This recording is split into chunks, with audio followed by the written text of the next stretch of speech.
quick video.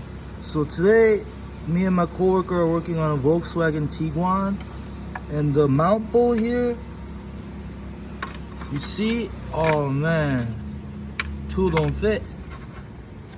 It's very unfortunate. So this is a Matco ADV triple square socket, and I kind of like it, right? Because I'll show you a comparison. This is the ADV.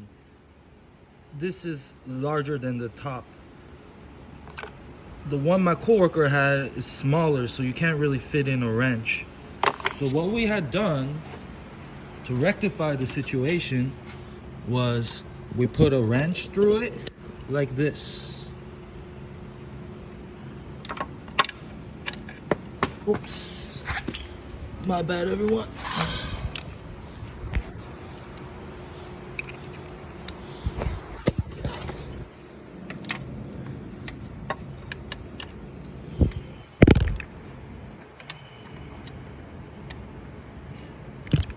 This is what we did. Pretty cool, right?